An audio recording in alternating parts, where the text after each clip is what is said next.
burya mu Rwanda ho biroroshye cyane. Uzumve abayobozi benshi iyo agiye kuvuga aravuga ngo nkuko perezida wacu ahora bivuga. Siko bimeze.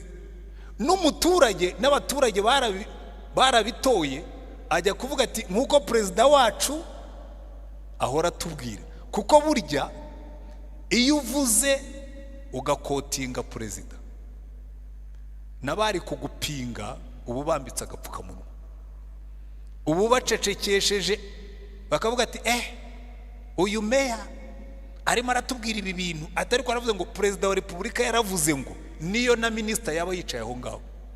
Icyo meya yavuze ntatinyuka kukivuguruza, kuko iyo akivuguruje abavuguruje uwamuhaye uwo mwanya. Buriya rero twebwe tuvuze ukavuga ngo Imana iravuga ngo, ibizi Imana byose uhereye ku madayimoni. Aravuga ati ibizi Imana byose uhereye ku madayimoni, aravuga ngo uyu muntu afite authority, aravuga mu izina ry'Imana kuko aravuga nk'uko Imana ivuga. Haleluya. Ngo nemere gukizwa, nafashe iki gitabo ni amezi 6 yo kugisoma inshuro 3 ntasimbuka umurongo n'umwe. Haleluya. Kandi muri universite jewe nigishaga ibintu bya critique littéraire, gusesengura inzandiko. Mfatikaye n'ikaramu amezi 6 nsesengura iki gitabo. Reka ndebe ko ari igitabo umuntu w'umunyabwenge yakubakiraho ubuzima bwe. Ndebe ko iki gitabo cyujuje ibyangombwa byose by'igitabo kiri trustworthy, fiable. Ubundi cyo ubushakamo ureba ko kitivuguruza ngo usange kijarajara kivuga ibi. Ikintu gitangaje navumbuye cyambere, nta muntu uje kunyigisha, nta muntu uje kumbwiriza, kuko nari umwirasi.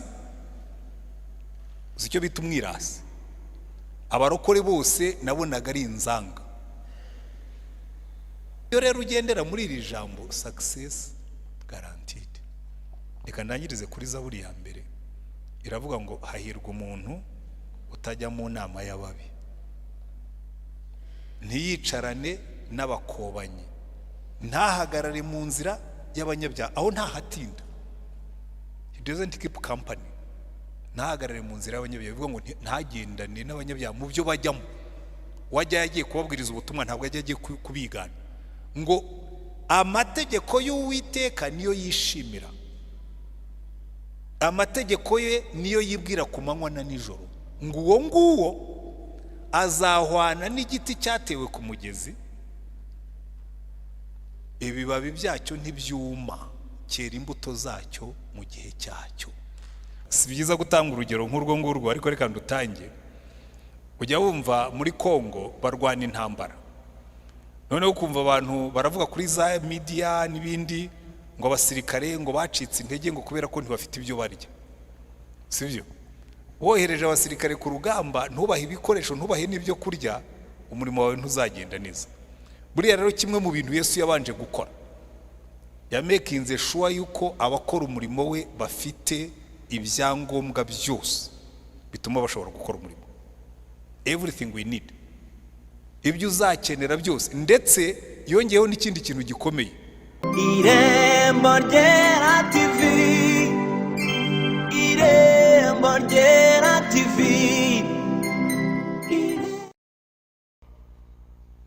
Ngira ngo abantu, reka manze ndebe abantu bashobora kuba bakoze bageze ku munsi wa 22 bakibirimo. Ndebe umuntu utarasibye umunsi n'umwe wahabaye 22 yose. Mwakomera amashyi rwose.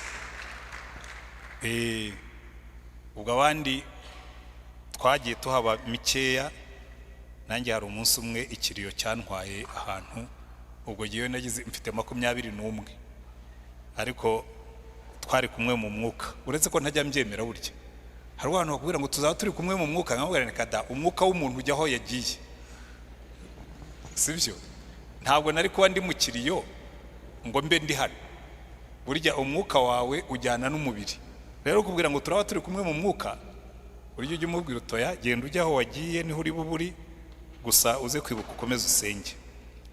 Tugeze ku cyumweru cya 4 cy'amasengesho yacu iminsi 40. Ngira ngo ese Jean Pierre yakiriye abashyitsira mwabakiriye. Hari abashyitsi nabonaga bari inyuma yanjye nkibwira ngo mwabakiriye, ubwo mwabakiriye ubwo ni sawa. Icyumweru cya 4 murabizi twagiye tugira intego muri kino muri 40. Intego rusange iravuga ngo mwubura amaso murebe imirimo ireze yo gusarurwa. Ni intego dufite umwaka wose, kuko ndashaka kubishimangira nkabisubiramo. Tumaze kuzuza urusengero, tugomba kurwuzuza abantu. Amen. Cyo muzumva kenshi nkigarukaho, tumaze kuzuza urusengero, tugomba kurwuzuza abantu.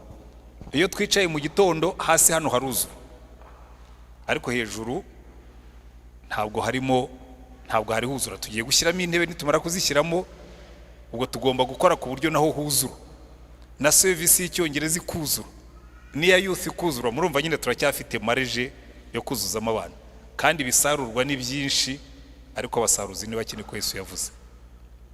Amen. Ariko ubwira Imana ngo Mana, niba urimo gushaka abasaruzi, count me in, nanjye umbare. Haleluya. Hari indirimbo buriya njya nkunda cyane, nuzuzamo ibyo nshaka. Uzi indirimbo tujya turirimba ngo ugenderera abandi nanjye ntusige. Ushatse rero wakuramo hariya ugenderera ukavuga guhamagara abandi nanjye ntusige. Iki cyumweru tuziga imbaraga zidushoboza gukora umurimo w'Imana, the power to serve. Imbaraga zidushoboza gukora umurimo w'Imana. Murabizi buriya muzumva kenshi, hari igihe njya mbyumva, si byiza gutanga urugero nk'urwo ngurwo, ariko reka ndutange. Ujya wumva muri Kongo barwana intambara, noneho ukumva abantu baravuga kuri za media n'ibindi ngo abasirikare ngo bacitse intege ngo kubera ko ntibafite ibyo barya. Sibyo? Wohereje abasirikare ku rugamba, ntubahe ibikoresho, ntubahe n'ibyo kurya, umurimo wawe ntuzagenda neza. Buriya rero kimwe mu bintu Yesu yabanje gukora, yamekinze sure yuko abakora umurimo we bafite ibyangombwa byose bituma bashobora gukora umurimo. Everything we need, ibyo uzakenera byose. Ndetse yongeyeho n'ikindi kintu gikomeye, aravuga ngo nzaba ndi hafi, nzaba ndi kumwe namwe. Kubera iki? Kubera ko iyo ugize ikintu kibura, uramubwira uti se ko mbona wampaye gukora akazi, haba mbona utampaye ibikoresho, mukabiganiraho akakongerera imbaraga. Haleluya. Iki cyumweru rero tuzaba turimo kwiga imbaraga zidushoboza gukora uyu murimo. Cyumweru cya mbere ngira ngo murabyibuka, cyumweru cya mbere twigaga kuki tugomba kuvuga ubutumwa. Icyumweru cya kabiri twari dufite intego ivuga ngo mwubura amaso murebe uko Imana ibona abanyabyaha. Icyumweru cya gatatu aricyo twarangije, twize ku murimo Yesu yadusigiye. Iki cyumweru turiga ku mbaraga zidushoboza gukora umurimo. Uyu munsi turareba imbaraga ziri mu ijambo ry'Imana. Haleluya. Imbaraga ziri mu ijambo ry'Imana. Murabizi, nimusoma muri Bibiliya zanyu muzabibona ko abantu bose Imana yatumye, abenshi irabanza ikababwira kumira ijambo ryayo. Reka tubone ingero zimwe. Reka mpere kuri texte yacu twasomye ejo, ariko reka mpere inyuma, ngira ngo nibyo byiza. Reka mpere mu isezerano rya kera. Mufate mu gitabo cya Yosuwa. Mushobora kwibaza mutari ko kuki Imana itabibwiraga Aburahamu n'abandi babanje. Impamvu Yosuwa ari we Imana yatangiriyeho ivuga aya magambo, nuko Yosuwa yakoze mu gihe ibitabo bya mbere bya Mose byari byaranditswe. None Imana igiye gutuma Yosuwa, iramubwira ngo umugaragu wanjye Mose yarapfuye. Buriya nicyo gitabo gitangirira mu kiryo. Imana ikaza ikabwira abantu ngo umugaragu wanjye Mose yarapfuye, none Yosuwa haguruka ujyana abo bantu mu gihugu cy'amasezerano. Noneho Yosuwa igice cya mbere umurongo wa 8 iramubwira ngo, reka duhere ku murongo wa 7. Yosuwa igice cya mbere umurongo wa 7 ngo icyakora ukomere ushikame cyane kugira ngo witondere amategeko yose umugaragu wanjye Mose yagutegetse, ntuzayateshuke uciye iburyo cyangwa ibumoso, kugira ngo ubashishwe byose aho uzajya hose. Ibiri muri iki gitabo cy'amategeko ntukarorere kubihamisha akanwa kawe, ahubwo ujye ubitekereza ku manywa na nijoro, kugira ngo ubone uko ukurikiza ibyanditswemo byose. Niho uzahirwa mu nzira zawe ukabashishwa byose. Mbese si ubigutegetse? Nuko komera ushikame, ntutinye kandi ntukuke umutima, kuko Uwiteka Imana yawe iri kumwe nawe aho uzajya hose. Haleluya. Iyi texte niyo ndibuze guheraho, ariko reka mbaho izindi texte zibereka ko ibyo mbabwira atari isolated case. Murebe mu gitabo cya Ezekiel atangira kuvuga ubutumwa, igitabo cy'umuhanuzi Ezekiel mu gice cyacyo cya 2. Nkunda ya magambo y'Imana yabwiye Ezekiel, nabwo muraza kumva yuko hari byinshi byenda gusa. Ezekiel ibice 2. Imana ihamagara Ezekiel, hanyuma iramubwira ngo Ezekiel, ngiye kugutuma, ariko hari ikintu nshaka kubanza ugakora. Mwahageze ibice 2 bya Ezekiel, turahera ku murongo w'8. Ezekiel ibice 2 umurongo w'8 iravuga ngo, ariko weho mwana w'umuntu, umva icyo nkubwira. We kuba umugome nk'iyo nzu y'abagome, bumbura akanwa kawe maze icyo nguha ukirye. Nuko ndebye mbona ukuboko kunyerekeyeho, maze mbona gufite umuzingo w'igitabo. Akibumburira imbere yanjye, kandi cyari cyanditsweho imbere n'inyuma, cyanditswemo amaganya n'umuborogo n'ibyago. Maze arambwira ati, mwana w'umuntu, icyo ubonye ukirye, urye uwo muzingo, maze ugende ubwire inzu ya Isirayeli. Nuko mbumbura akanwa, angaburira uwo muzingo. Arambwira ati, mwana w'umuntu, haza inda yawe n'amara yawe uyuzuzemo uyu muzingo nguhaye. Nuko mera ko ndawurya, mu kanwa undyohera nk'ubuki. Haleluya. Uyu ni Ezekiel Imana igiye kumutuma, yaramubwiye ngo mbere yuko nkutuma ukajya kuvuga, banza urye uyu muzingo w'igitabo. Haleluya. Hanyuma reka dufate n'urundi rugero rumwe, hanyuma dutangire kwiga. Mujye mu byahishuriwe Yohana. Byahishuriwe Yohana ibice 10. Byahishuriwe Yohana ibice 10, turahera ku murongo wa 2, ariko turawusoma uwo wonyine gusa, hanyuma dusoma umurongo wa 8 kugeza ku wa 10. Byahishuwe ibice 10, umurongo waho wa 2 uravuga ngo, mu ntoki ze yari afite agatabo kabumbutse, nuko ashyira ikirenge cye cy'iburyo ku nyanja n'icy'ibumoso agishyira ku butaka. Musimbuke tujye ku murongo wa 8. Hanyuma nuko ryajwi numvise rivugira mu ijuru, nongera kuryumva rimbwira riti, genda wende kariya gatabo kabumbutse kari mu ntoki za marayika uhagaze ku nyanja no ku butaka. Nuko nsanga marayika uwo, ndamubwira nti, mpako gatabo.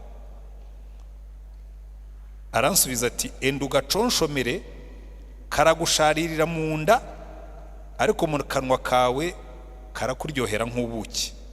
Nenda ko gatabo ngakura mu ntoki za marayika, ndagaconshomera, mu kanwa kanjye karyohera nk'ubuki, ariko maze kukarya mu nda yanjye harasharirirwa. Arambwira ati, ukwiriye kongera guhanura iby'amoko menshi n'amahanga menshi n'indimi nyinshi n'abami benshi. Haleluya. Aba ni abantu batandukanye, batumwe mu bihe bitandukanye, ariko bose Imana yajya kubatuma ikababwira ngo, ndagutumye wowe Yosuwa, genda ariko ubanze ufate iki gitabo cy'amategeko ya Mose ukirye. iki gitabo kuko aho niho turi buhere twiga, iki gitabo ugifate ujye ugitekerezaho ku manywa na nijoro, ngo kandi ntuzateshuke ngo uce iburyo cyangwa ibumoso mu byo kivuga, ngo nibwo uzabashishwa aho uzajya hose. Haleluya. Buriya ni ikintu gikomeye cyane, kuko abantu bose Imana igiye gutuma. Ezekiyeli yamubwiye ngo genda ufate aka gatabo ngo ukamire, ngo mu kanwa karakuryohera, ariko ntiyamubwira ko mu nda kaza kumusharirira. Ariko Yohana we aramubwira ngo genda ufate kariya gatabo marayika afite mu ntoki kabumbuye ukamire ugaconshomere, ngo karakuryohera mu kanwa, ariko nikagera mu nda karagusharirira. Haleluya. Njya nshima Imana cyane, ibigiwe ndabyumva ndetse mbyumva neza, kuko njya gukizwa nta muntu wambwirije. Nge nasomye Bibiliya, ngenda nsitara ku bintu by'amahame, nsitara ku yandi mahame, hanyuma nsitara kuri Yesu ndakizwa. Ariko kugira ngo nemere gukizwa, nafashe iki gitabo niha amezi 6 yo kugisoma inshuro 3 ntasimbuka umurongo n'umwe. Haleluya. Kandi muri universite ngewe nigishaga ibintu bya Politike literaire, gusesengura inzandiko. Mfatikaye n'ikaramu amezi 6 nsesengura iki gitabo. Reka ndebe ko ari igitabo umuntu w'umunyabwenge yakubakiraho ubuzima bwe. Ndebe ko iki gitabo cyujuje ibyangombwa byose by'igitabo kiri trustworthy, fiable. Ubundi cyo ubushakamo ureba ko kitivuguruza, ngo usange kijarajara kivuga ikintu gitangaje. Navumbuye cyambere, nta muntu uje kunyigisha, nta muntu uje kumbwiriza, kuko nari umwirasi. Zicyo bita umwirasi. Abarokore bose nabonaga ari inzanga, bajyaga bambwiriza ngo garese ubundi abangabo. Hari umuhungu umwe twakoranaga siporo tuza kuba inshuti, na nyuma yaho twabaye n'inshuti cyane. Bamwe bagiyemo baramuzi n'abandi, yitwaga Daniel. Noneho rero akajya ambwiriza, ariko namusanze asibiye mu wa kabiri. Naje mu wa mbere muri universite, wasibiye mu wa kabiri. Noneho tukajya dukorana siporo akambwiriza, nkamureba nkarese umuntu gusenga yarangiza agasibira, ubundi ubwo gusenga bimaze iki?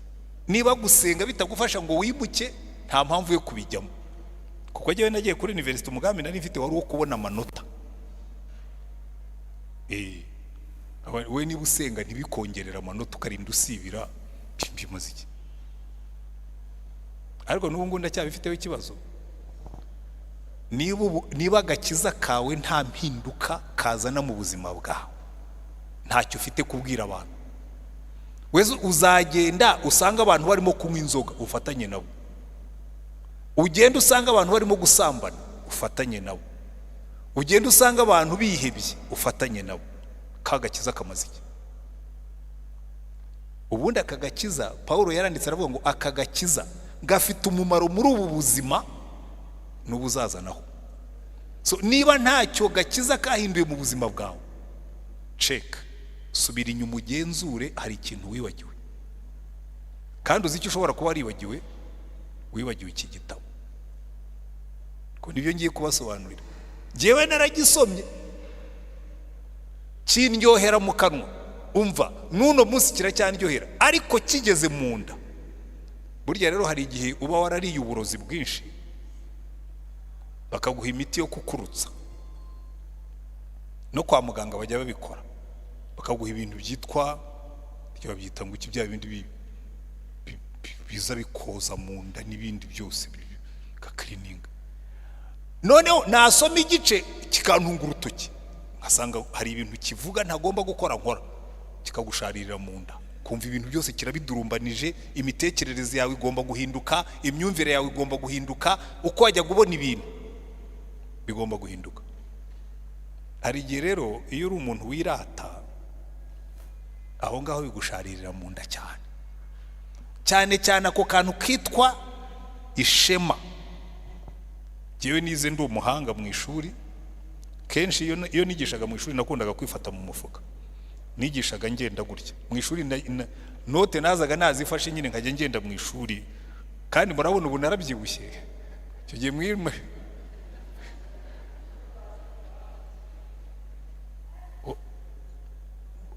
ubu narabyibushye, icyo gihe nari mutoya kurusha kandi mfite umusatsi mwinshi. Mwimagine buryo umuntu unanutse iyo afite umusatsi mwinshi arushaho kunanuka, mwari mwabibona? Urumva, kugira ngo ukizwe, numara gukizwa Yesu akubwire ngo rero biriya byose. Ndibuka umunsi wa mbere nabwirije ahantu mu giterane kinini cyari cy'abanyeshuri bo muri university bavuye Kongo no mu Rwanda ni Burundi, bari benshi bendaga kungana nk'uko mungana. Ndabwiriza kabisa igiterane kiranyeganyega, nanjye ntangira kumva nyine byanyeganyeze, nkajya numva kabisa kagashema kagarutse, ndavuga nti yes, ibintu birimo biramera neza. Ariko nkajya numva inyuma yanjye ijwi rivuga ngo ikabodi ikabodi ikabodi. Noneho nsubiye mu cyumba ko ntigishaga kuri ikabodi, iri ikabodi yavugaye. Nsubira muri Bibiliya yanjye nsanga ikabodi biravuga ngo nta cyubahiro cy'Uwiteka kiri aha hantu. Imana irambwira ngo iriya na verite soma nkuhaye bwa mbere na nyuma uzongera kwipanga ukisoka intugu nikoreye umurimo, nzandika ikabodi ku byo ukora byose. Mvuge ngo ibi ngibi ni ishema rya Rutayisire, nta cyubahiro cyanjye kirimo. Buriya mujye mwitonda bajya mu murimo w'Imana. Hari igihe twebwe twibeshya ko Imana inezererwa ko turi abagabo, kakubwira ngo ahubwo igihe nshaka kuba umugabo, fatira ijambo ribanze rigusharirire mu nda, nkoze nk'uko boza ifi barayibaga bakoza ibyo mu nda byose bakabimaramo ikabona ikaribwa. Ngo reka ariko twigarukire kuri Yosuwa turebe icyo tuvana muri iki gitabo cya Yosuwa. Yosuwa igice cya mbere, Imana irabanza ibwira Yosuwa, iramubwira ngo Yosuwa, niba ugiye kuyobora ubwoko bwanjye, inzira ya mbere yo kugira ngo uyobore ubwoko bwanjye, kimwe nuko Imana yabwiye Ezekiyeli agiye kubwiriza Isirayeli, kimwe nuko Imana yabwiye Yohana agiye guhanurira amahanga, kimwe nuko Yesu yabwiye abigishwa be bagiye kubwiriza amahanga, arababwira ngo mbere na mbere mubanze musobanukirwe iri jambo muri rye riture muri mwebwe. Haleluya. Yewe nshimira Imana yuko Imana yantangije kare nkakizwa maze kurisoma gatatu. Iyi Bibiliya nyambwira abantu ko maze kuyisoma inshuro zirenze 40, kubera ko maze imyaka 40 nkizwa, kandi murumva deja umwaka wa mbere nari nayisomye gatatu, ibindi byari kugenda nongeraho nyine. Rero iki gitabo kugira ngo uzakibwirize ugomba kubanza ukacyumva, ukakimenya, ukagituramo, ukakirya. Hari abantu bakuze nkatwe b'abavyeyi n'abavyeyi, hari abantu bigeze banywa imiti bajyaga baha abana kera yitwaga taburini. Jemima, waba waranyoye taburini? Abanyoye taburini mu pepere turetu, ndamenya ko mukuze, uzi ko ari benshi. Rero taburini zarashariraga, kandi rimwe na rimwe bakaziguha ngo zice inzoka, ariko bakavuga ngo zinakurinda n'inzoka. None rero najyaga mbwira abantu nk'abo, ntumva nanyoye taburini nkiri umwana ngo zisharirire inzoka, ngiye kunywa bibline nyinshi ijye mu maraso yanjye ku buryo imibu y'amadayimoni n'induma bitazajya bifata. Iyi Bibiliya urayifata ikakujyamo. Imana yabwiye Yosuwa, iramubwira ngo Yosuwa, ngo iyi Bibiliya, aya magambo ujye uyatekerezaho ku manywa na nijoro. Amen. Nurangiza ntuzayatesha iburyo cyangwa ibumoso. Bitumarira iki gusoma ijambo ry'Imana? Umenya amajwi arimo kukubwira, ukavuga ngo iri jwi ntabwo ari iry'Imana, kuko jewe hejuru yo gusoma iki gitabo nkagisesengura, ubu icyo Imana ivuga kuri buri kintu ndakizi. Iyo uzanye ikintu ndakubwira ntoya, iki gishobora kugaragara ari cyiza ku bana b'abantu, ariko si ku Imana ivuga. Ariko muri kino gihe nubwo byoroshye, ubu Bibiliya isigaye yaroroshye. ubundi yarangoraga kuyigendana mu ntoki ariko ubugendana muri telefone. Iyo ngiye ahantu bagatinda kumpa appointment, ndicara ku ntebe bampaye, nkafungura telefone yanjye nkasoma Bibiliya. Biranyorohera cyane, sinkigombera kuyigendana. Ariko cyane narabikundaga kuyigendana, ko n'abantu bamenyaga ko ariyo mfite. Ndibuka nkimara gukizwa nagendanaga Bibiliya aho najyaga hose, no mu ishuri najyaga kwigisha nyifite. Ntabwo namenyaga igihe ndibuze kuyikenerera. Noneho ndibuka rimwe nahuye n'umwarimu twigishanaga kuri university, kuko bari barandinganije banyohereza kwigisha muri secondaire. Noneho arambwira ngo usigaye ugendana Bibiliya mu ntoki. Ndamubwira nti cyane, ngo naranditse igitabo cyerekana ko ibyo bigambo ari imigani itagira umumaro. Ndamubwira nti professor, igitabo cyawe naragisomye maze no kugitangaho conference gatatu. Nariko reka nkubwira ikintu, iki gitabo cyahinduye ubuzima bwanjye. Uzanshakira abantu kiriya gitabo cyawe cyahinduye, hanyuma uze tubone kuganira. Haleluya. Arambwira ngo ngo ubwuzanye bya bindi byanyu by'ubuhamya. Yes, ubuzima ni ubuhamya. Ikintu wandika ntikigira ubuhamya, nta mumaro wacyo. Iki cyahinduye ubuzima bwanjye. Genda ushakira umuntu wahinduye na kiriya gitabo cyawe, hanyuma ahita amanika amaboko nyine, nta kundi yari kubigenza. Kandi ubwo mba ndamubwirije, ndamubwira nti iki gitabo cyafashe ubuzima bwanjye kirabuhindura, ahubwo nawe uragikeneye.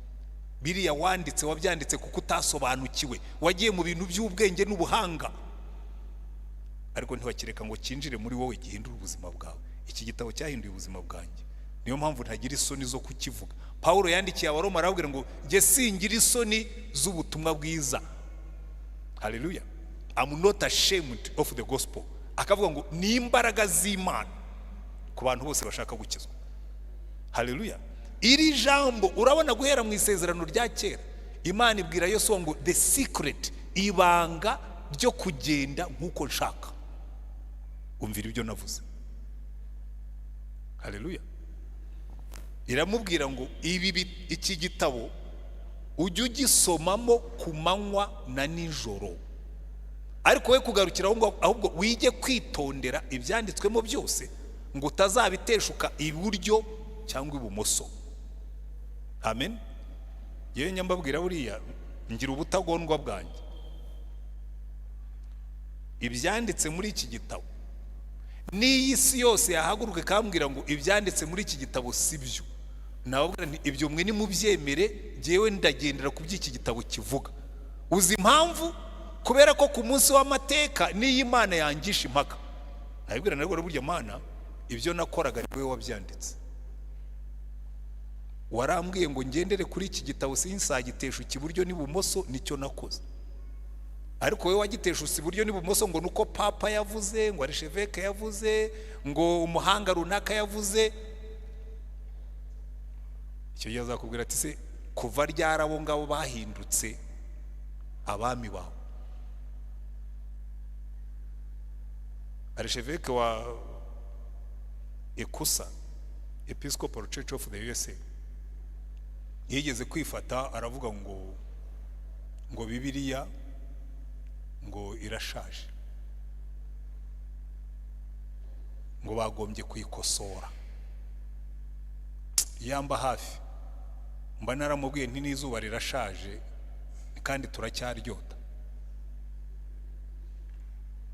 Sibyo se?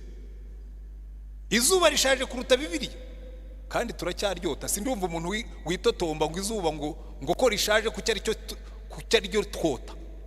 Uryota kuko urikeneye, n'iri jambo urarikeneye. Haleluya. So imyaka Bibiliya imaze sicyo kivuga ko ishaje, amahame ifite. Numvise muri no minsi abanyamadini dufite ikibazo, murambi bigisha hano nabwira ngo umuntu uzavuguruza iri jambo wese burya mu ijuru he or she is already demoted, yamaze gukurwaho ntiyabimenye. Kuko iri jambo niryo ritubwira icyo umwami yavuze. Niba utekereza bitandukanye ntabwo ukiri mu bwami bwe. Sibyo? Ni wumva yuko ngo Yesu yaravuze ukavuga ngo ariko ibyo bya Yesu ngo birashaje, ngo siyansi yagaragaje ibi ngibi. Nta mu ministre ujya uvuguruza president. Jewe iyo mpagaze hano mpagarara mu izina rya Yesu. So iyo namuvuguruje ubwo aba yamaze kunyirukana. Amen. Nuko bimeze. Ubwo buriya rero abirukanywe mu ijuru bakidegembya mu isi ni benshi, kandi mu ijuru baramaze kubirukana kera, bakavuga ngo uriya ntakiri uwacu ntitumwemera kubera ko ntiyemera ibyo twatanzeho nk'amabwiriza. Imana ibwira Yesu ngo Yosuwa, niba ushaka guhirwa mu byo uzakora byose wumvirire ijambo. Halo, murankurikira? Impamvu muri ino minsi ndimo gutinda kuri icyo kintu nuko isi yose yahagurukiye Bibiliya, abateolojiye, abanyamadini bakomeye barimo baratwumvisha ko ibyivuga bitakijyanye n'igihe. Ubundi igihe si cyo kigena uko tugenda. Nyirisi, nyiri torero yamaze kugena uko tuzagenda. Aravuga ngo iri jambo ntimuzagire icyo mwongeraho, ntimuzagire n'icyo mugabanyaho. Amina. Nkavuga ngo bitangirira aho ngaho kuri jye bikarangiriraho. Arufa na omega naho birangirira. Nzabyemera, bambwire ko bishaje mbabwire nti nanjye ndashaje, bambwire yuko bidahuye n'igihe mbabwire n'ubundi si ndi uw'iki gihe, bambwire ko isi itabyemera mbabwire n'ubundi si ndi uw'isi, bambwire ko abahanga bavuze uko mbabwire n'ubundi ubu n'ubwenge bw'Imana. Nuko nguko bimeze. Amina. Kandi iki ndagira ngo noneho twe nanihute tuze kugira umwanya wo gusengera ibyifuzo, turebe ibintu bitatu cyangwa bine by'ingenzi tuvana muri iri jambo. Icya mbere, iri jambo riduha ikintu cyitwa authority, ubutware. Muribuka ubwo Yesu yaravuye ku musozi amaze gukirana na Satani yamukubise hasi, intwaro yarwanishije arwana na Satani yamutsindishije ijambo rimwe rivuga ngo handitse ngo. Satani yarabanje araza aramubwira ati ariko reka dukorane deal, dukore business. Aya mabuye ko ufite imbaraga wayahinduye imigati ukayarya. Aramusubizwa ngo handitswe ngo umuntu ntazatungwa n'imigati gusa, ahubwo azatungwa n'amagambo ava mu kanwa k'Imana. Haleluya. Bivuga ngo Yesu ntiyarananiwe kubwira Satani ngo mvi ruhande, yari arimo kuduha icyitegererezo cy'uburyo ukoresha ubutware uhabwa n'ijambo, authority. Aramubwira ngo handitswe ngo umuntu ntazatungwa n'imigati, ariko Satani aravuga ati authority nanjye ndayifite. Ikibikwerekana uko igikurikiyeho, Satani yaraje aramubwira ati ariko si ijambo ry'Imana ukoresha nanjye ndarizi. Ngo amujyana hejuru y'urusengero nk'aramubwira ati simbuka, handitswe ngo azategeka abamarayika be bagusame. Yesu aramubwira ati umva Satani, handitswe ngo ntuzagerageze Uwiteka Imana yawe. Haleluya. Aramubwira ati ariko si ubwa mbere ngerageje abantu, wenda abona kameme ikizamini cya primaire uragitsinze, icya tronco muragitsinze, reka turebe niba uri butsinde n'icya national. Ngo noneho amwereka ibirenzeho, aramubwira ngo izi ngoma zose narazihawe, nupfukama gatoya ukandamya ndaziguha. Kuko yaravuga ati ibyo byose nawe uri umuntu ukeneye gukomera, ukeneye gukomerwa amashyi. Hanyuma aramusubiza aramubwira ngo handitswe ngo ntuzagire undi uramya uretse Uwiteka Imana yawe. Noneho mwibuke uko batubwira ngo yamanutse ku musozi, ngo atangiye kwigisha, ngo bumva arigishanya iki authority, ngo arigisha afite ubutware, ntamere nk'abafarisayo n'abanditsi. Kubera iki? Yarazi uko batwara ririya jambo bakarikoresha bikabyara umusaruro. Biduha authority, biduha ubutware. Uzaho ukura ubutware, reka mpabere iki, burya mu Rwanda aho biroroshye cyane. Uzumve abayobozi benshi iyo agiye kuvuga aravuga ngo nkuko perezida wacu ahora bivuga. Siko bimeze? N'umuturage n'abaturage barabitoye ajya kuvuga ati nkuko perezida wacu ahora atubwira, kuko burya iyo uvuze ugakotinga perezida n'abari kugupinga ubu bambitse agapfukamunwa, ubu bacecekesheje bakavuga ati uyu meya arimo aratubwira ibi bintu, atari ko aravuze ngo perezida wa repubulika yaravuze ngo, niyo na minisita yaba yicaye aho ngaho. Icyo meya yavuze ntatinyuka kukivuguruza, kuko iyo akivuguruje abavuguruje uwamuhaye uwo mwanya. Buriya rero twebwe tuvuze ukavuga ngo Imana iravuga ngo, ibizi Imana byose uhereye ku madayimoni. Aravuga ati ibizi Imana byose uhereye ku madayimoni, aravuga ngo uyu muntu afite authority, aravuga mu izina ry'Imana kuko aravuga nk'uko Imana ivuga. Haleluya.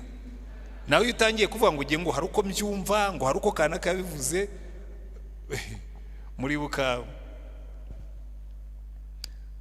mu byakozwe n'intumwa mu gice cya 19 hari abahungu b'umuntu w'umuyuda witwaga Sikewa. Noneho ntabwo bari bazi gukoresha authority, ngo baraza bakajya birukana amadayimoni, kandi amadayimoni ngo yabanje kujya bumvira, bakajya birukana amadayimoni mu izina rya Yesu uwo Paulo avubwiriza. Bukeye bahasanga umudayimoni wakamiritse usobanutse, arabwira ati hanganeho gatoya, numvise uvuga ngo ningende mu izina rya Yesu uwo Paulo avuga, wowe umuvuga ngo iki? Turumva nyine numvise Paulo abivuga nanjye ndabivuga. Wowe uri muravuga amagambo utazi icyo bivuga. Ngo umudayimoni arabafata arabahondagura, ngo bagenda bakomeretse, ngo bambaye ubusa. Authority yacu iri mu kumenya ibyo umwami yavuze.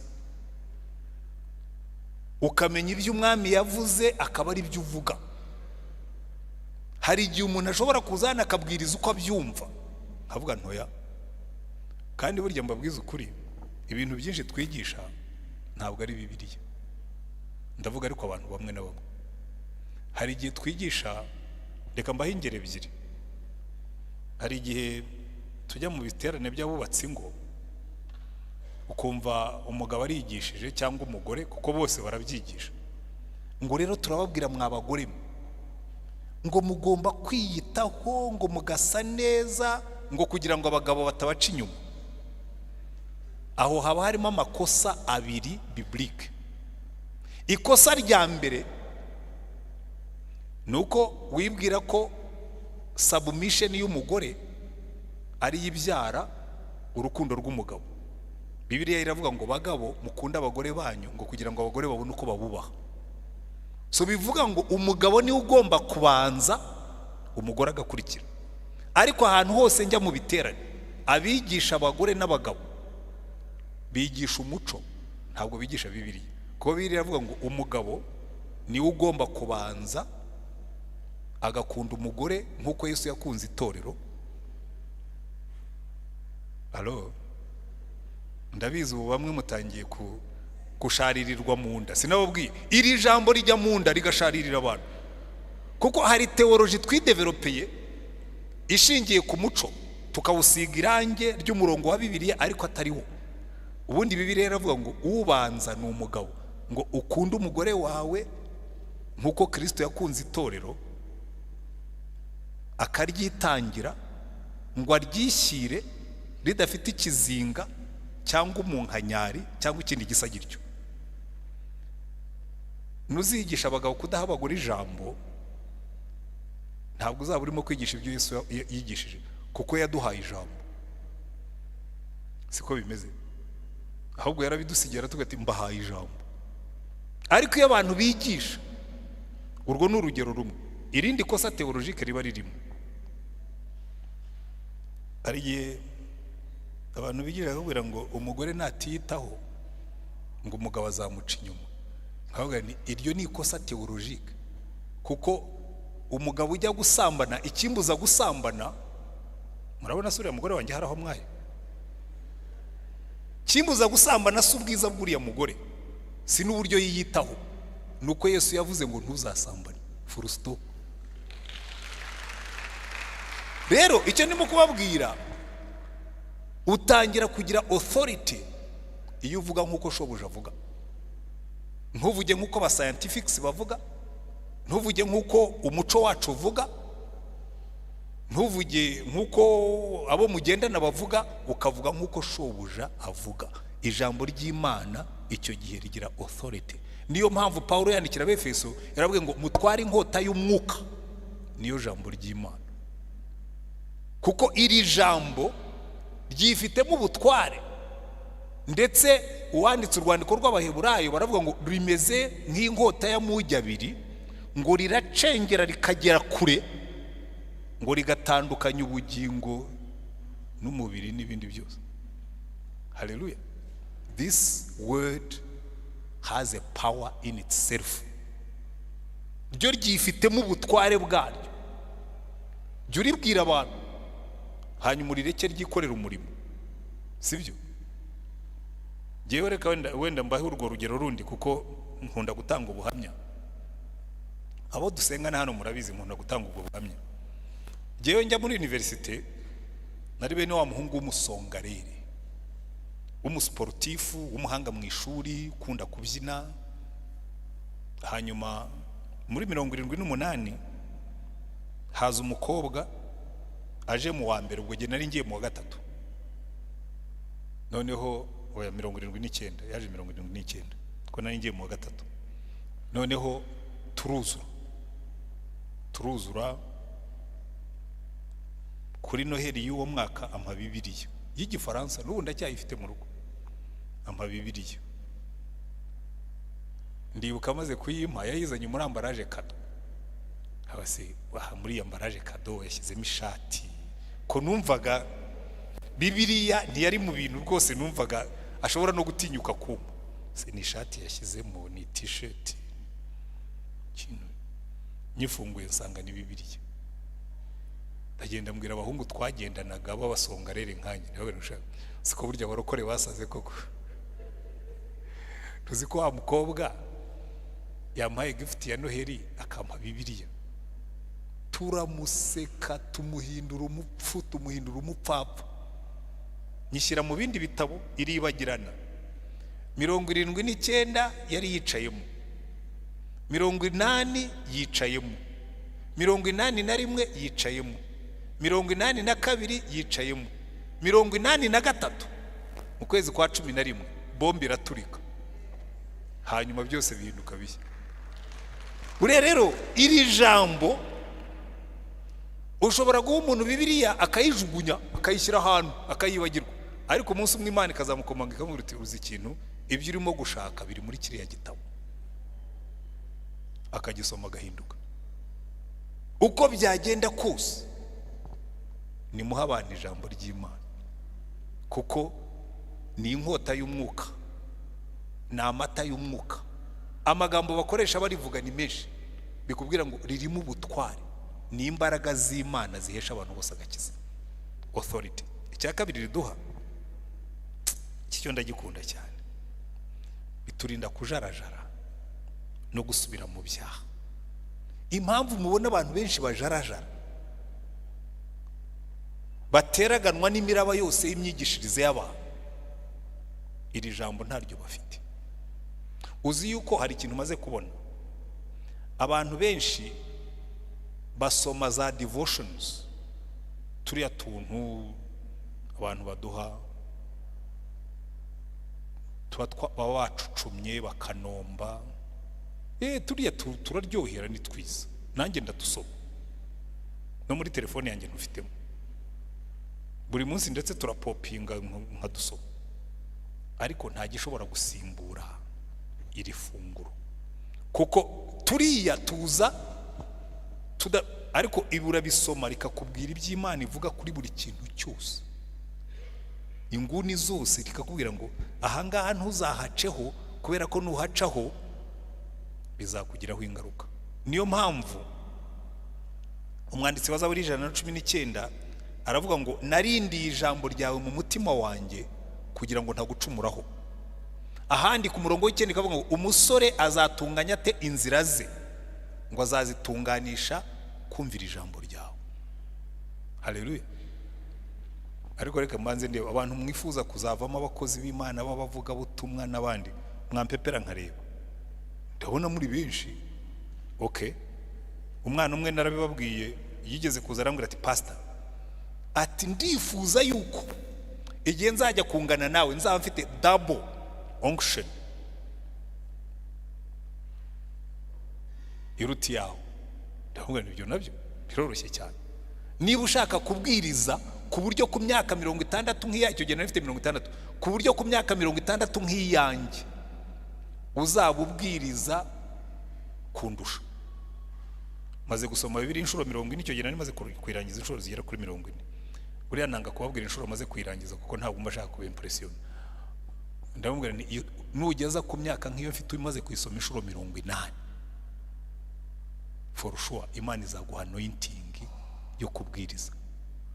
Banza umenye iri jambo kuko niryo uzakoresha ubwiriza. Haleluya. Abakunda kureba za filime, hari filime yitwa Troy, ibamo umugabo wari ukomeye cyane witwaga Achille, abavuga indimi zitari Icyongereza. We n'uwitwa Hector bahoraga bahigana kuko hari ahantu Hector yari umuhanga mu kurwanisha inkota na Achille akaba umuhanga muri ibyo ngibyo. Noneho umwami umwe wahitwa Sparta aza kubwira Hector, aramubwira ngo kabisa uburyo ukoresha inkota burihariye, ngo ku isi yose hari umuntu umwe ukurusha. Hector ahita amubwira ngo Achille. Noneho biza kubaho abo bagabo bombi bararwana, baza guhurira ku rugamba, ariko mbere yuko barwana hakaba hari mubyara wa Achille babanaga. Achille yari yirevoruse yanga gusubira ku rugamba. Noneho uwitwa Patrocle yari mubyara wa Achille, aragenda yiba intwaro zarazambara. Ni nawe wari mutozaga, ariko yari yamubwiye ati wowe nubwo nagutoje nturagera kuri nivo yuko wajya kuri ruya rugamba, ntuzajyeyo. Reka mubwira ati ariko ugiye warantoje nanjye numva ni. Aramubwira ati oya, we sigara urinze ibintu, ntabwo ushobora kurwana n'abari abagabo. Noneho ariko muri iyo minsi Achille yari yirevoruse kubera umwami wabayoboraga atamuyoboraga neza. Wa mwana yibaza, nta nubwo yari umwana, yari umusore. Wa musore intwaro za mubyara we arazambara, ajya ku rugamba. Nyine abasirikare baramukurikira bagira ngo ni shebuja uzamutse. Yari afite ukuntu agenda, nyine icyo gisore kiramwigana nacyo kigenda kaho cyambaye n'intwaro ze, abandi bamujya inyuma. Baragenda, uwo witwa Hector amubonye aravuga ati okay, uyu munsi urugamba rurarangirira ko hano, ndapfa cyangwa apfe. Baragenda bararwana, yihagararaho. Hanyuma obviously kubera ko ataramenyereye kurwanisha iyo inkota nka mubyara we, Hector aramwica, amukuyeho ingofero asanga siwe. Abatatu uyu niwe twarwanaga. Buriya rero hari abantu, hari igihe bafata ijambo ry'Imana ukajya kurwana na Satani akurusha kurimenya. Njya numva abapastori bamwe bajya impaka n'abantu babahakanyi bakabagaragura. Arize wowe wagiye kurwana n'umuhakanyi, nta Bibiliya uzi, ukumva ibintu arimo kuvuga nta Bibiliya azi. Umwe muri abo bahakana twigeze guhurira kuri plateau, tangiye guhakana, ndamubwira nturitonde, ibyo ubuvuga byose ujye ubikora ku bapastori batazi Bibiliya. Number 1 mbanze nkubwira ikintu kimwe, nta Bibiliya uzi. Ubanze ubinyemerere ko nta Bibiliya uzi, kuko imirongo yose uyica imitwe ukibagirwa yuko Bibiliya kugira ngo uyivuge ugomba kuyivuga uyujuje yose. Hanyuma abwira abana, turumva ati umuntu umusaza nka Ntwane nyine ati turamwubaha cyane, tereka twikomereza ikiganiro, kuko iyo abigira intego nari kumugaragura nkagenda mfata Bibiliya nkamwereka ngo ibi ngibi wabikoze nabi.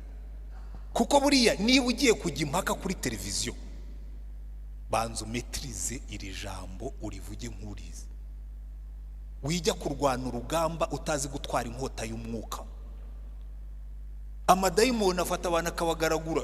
Rega ikibazo, iyo utazi iri jambo na dayimoni aragukubita nka wa wundi wo muri Efeso. Banza umenye iri jambo ku buryo dayimoni nazana ikimubwira uti dayimoni handitswe ngo, nazana ikiri umubwira uti handitswe ngo, nazana ikiri umubwira uti handitswe ngo, nazana ikiri umubwira uti handitswe ngo. kugeza igihe aceceka nk'uko Yesu yabikoze. Haleluya. Kuko iri jambo ryifitemo imbaraga zaryo. Icya gatatu nkunda cyane, kumvira iri jambo biduha igikundiro ku Mana. Haleluya. Kumvira iri jambo biduha igikundiro ku Mana. Yesu yabwiye abigishwa be muri Yohana ibice 14 murongo wa 20, arababwira ngo nimwumvira amategeko, umuntu nankunda azitondere amategeko yanjye. Ngo kuko umuntu niyitondera amategeko yanjye, ngo data azamukunda, ngo nanjye nzamukunda, ngo tuza aho ari tugumane nawe. I like that. Uzi ikintu gikurura presence y'Imana, Imana ikavuga ngo yes, uriya muntu ndamukunda kuko yitondera amategeko yanjye. Ngo ndamanutse njye guturiwe ngumane nawe. Kumvira iri jambo, imbaraga zikomeye tugira muri iri jambo. Erega buri hari ikintu mutazi. Hari igihe urimo kugenda, Satani yakureba akavuga tumva rero, akabwira utudayimoni dutoya, aturiya mujye mumwitondera, mwarabibonye iyo agenda shebuja ntamukuraho amaso. Uri iyo agenda shebuja ntamukuraho amaso kuko ni umutoni w'ibwami. Haleluya.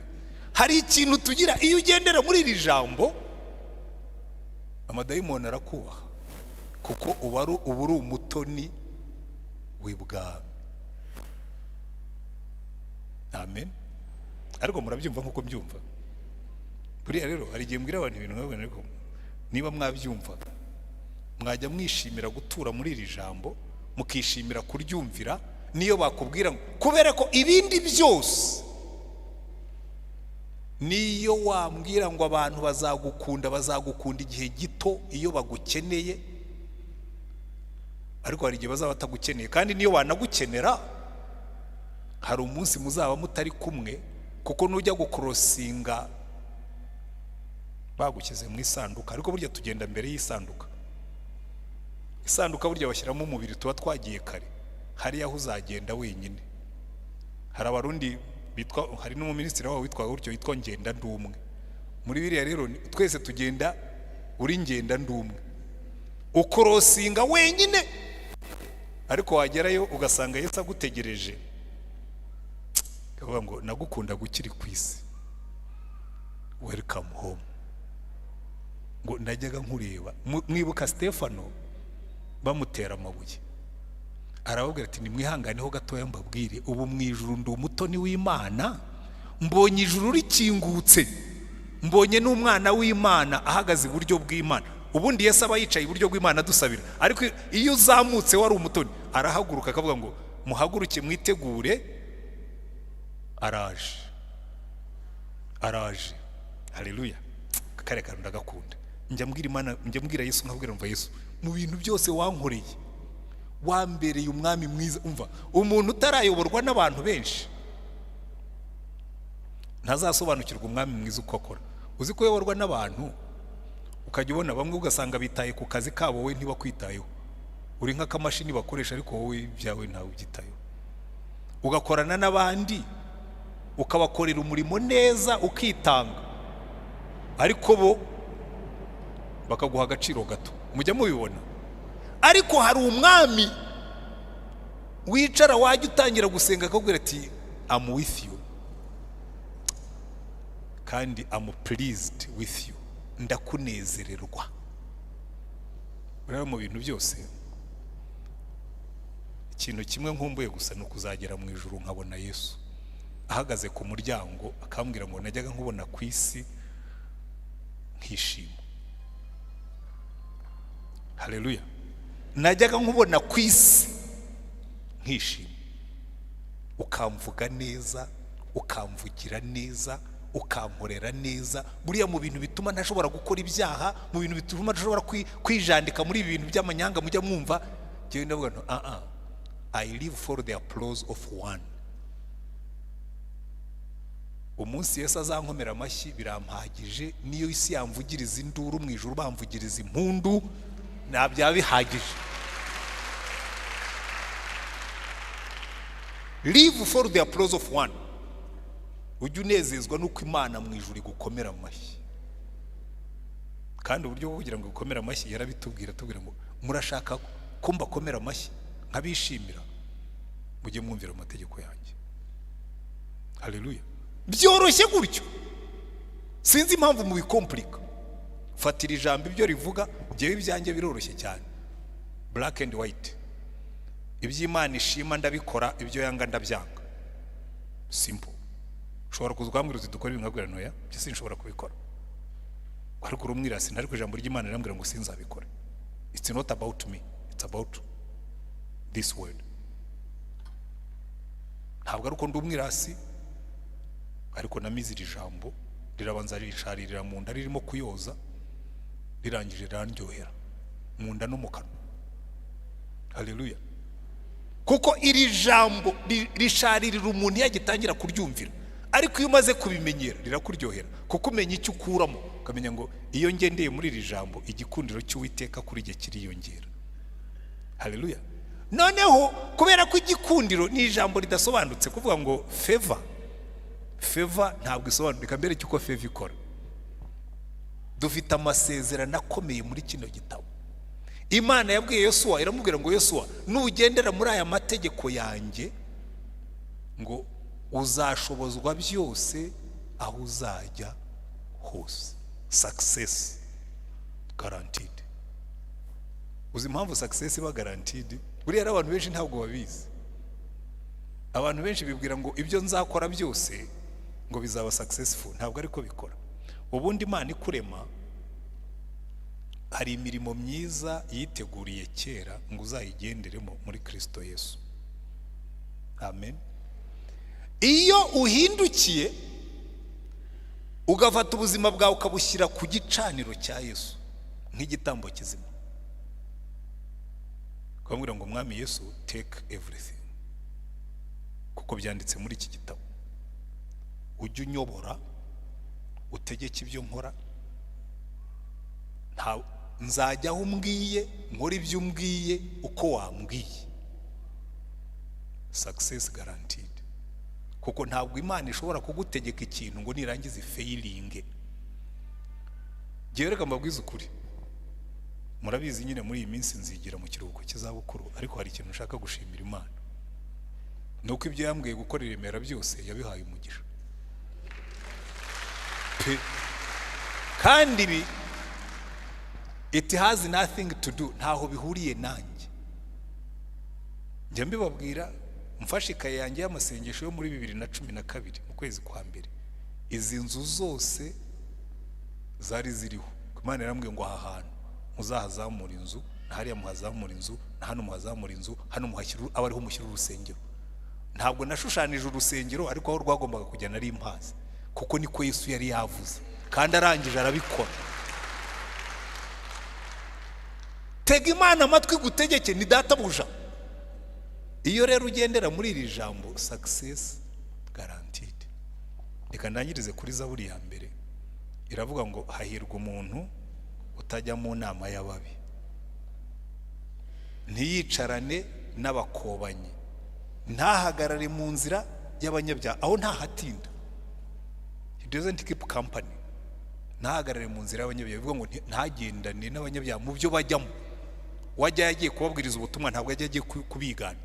Ngo amategeko y'Uwiteka niyo yishimira, amategeko ye niyo yibwira ku manywa na nijoro. Ngo uwo nguwo azahwana n'igiti cyatewe ku mugezi, ibibabi byacyo ntibyuma, cyera imbuto zacyo mu gihe cyacyo. Ngo kandi icyo azakora cyose kizamubera cyiza. Amina. Izi rero nizo mbaraga z'iri jambo. Mbere y'uko ujya kubwiriza abandi, banza utyaze inkota yawe, kuko ntabwo uzinjira muri teritori ya Satani udafite ubutware bwa Yesu ngo umushobore. Ariko iyo wamaze kubikora, ibisigaye byose Imana ibikorera muri wowe. Haleluya. Hari amagambo nyankunda cyane, niyo ngiye gusoma bwa nyuma tugasenga. mu gitabo cyo gutegeka kwa 2 ibice 4. Kandi by the way buriya muzajye mwitegereza Bibiliya zanyu muzasanga ahantu henshi Imana itera abantu umwete wo gutura mu ijambo ryayo. Ariko nkunda iki gice cya 4, hari amagambo Mose yabwiye Abayisirayeli, umurongo wa 5 kugeza ku wa 7. Arababwira ngo dore mbigishije amategeko n'amateka uko Uwiteka Imana yanjye yantegetse, kugira ngo abe ariko mugenzereza mu gihugu mujyanwamo no guhindura. Nuko mujye muyitondera muyumvire, kuko ariko ubwenge bwanyu n'ubuhanga bwanyu mu maso y'amahanga azumva ayo mategeko yose, akavuga ati ni ukuri iri ni ishyanga rikomeye n'ubwoko bw'ubwenge n'ubuhanga. Iri jambo rizababera ubuhanga n'ubwenge, ngo bazajya babona bose vuze ati uyu muntu afite ubwenge n'ubuhanga. Kubera iki? Kubera ko the mindset of Christ becomes your mindset. Iyo utuye muri iri jambo ugenda buhoro buhoro wimura imitekerereze y'isi, wimura imitekerereze twarazwe na basogokuruza, ukayisimbuza imitekerereze y'Imana. Noneho wajya uvuga abantu kuvuga ko uyu muntu ni umuhanga. Ntabwo ari ubuhanga bwawe, ahubwo ni ubuhanga bw'Imana. Iyo uzi icyo Imana ivuga kuri buri kintu, iyo bagutunze mikrofone, hari abantu batungwa mikrofone bakivamo. Muzajye nimukurikira YouTube muzajya mubibona. Umuntu bamutunga mikrofone, buriya hari n'abana bazi kwatsa abantu bati koko, bakamwakserera, noneho agatangira kivamo. Burya rero iyo wamize iri jambo barakwakiserera, ahubwo rikarushaho gusohoka ari ryinshi. Naho ubundi ngo aya mategeko n'amateka nituyitondera tukayamira, ngo azatubera ubwenge n'ubuhanga, ngo bazajya batubona bose uvuge ngo ariko aba bantu barasobanutse. Haleluya. Izo ni imbaraga z'ijambo ry'Imana. Tuzakomeza twiga n'izindi mbaraga, kuko dufitemo imbaraga 5 tuziga muri iki cyumweru zidutera umwete wo gukora umurimo w'Imana. Imbaraga za mbere, imbaraga z'ijambo ry'Imana. Imbaraga za kabiri, imbaraga zo gusenga kubohora, ari nazo tuziga ejo. Imbaraga za gatatu, imbaraga z'umwuka. Imbaraga za 4, imbaraga z'ubuhamya. Imbaraga za 5, imbaraga zo kumenya amasezerano n'ibihembo bidutegereje. Haleluya. Kumenya amasezerano n'ibihembo bidutegereje nabyo bitubera imbaraga. Munababwira atoya, uri bwarana Paulo yandikiye Timoteyo n'abandi yariko yarya gwibandika, uratumva Timoteyo, ujye urinda ikibitsanyo cyawe. Hari icyo yatubikije, atariko nawe uwo twizeye atubikiye ikibitsanyo cyanyu arakirinze. Hari umurage udashobora kubora cyangwa kugajuka.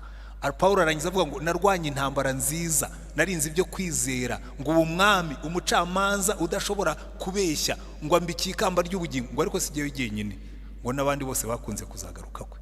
Hari ibihembo bidutegereje up there.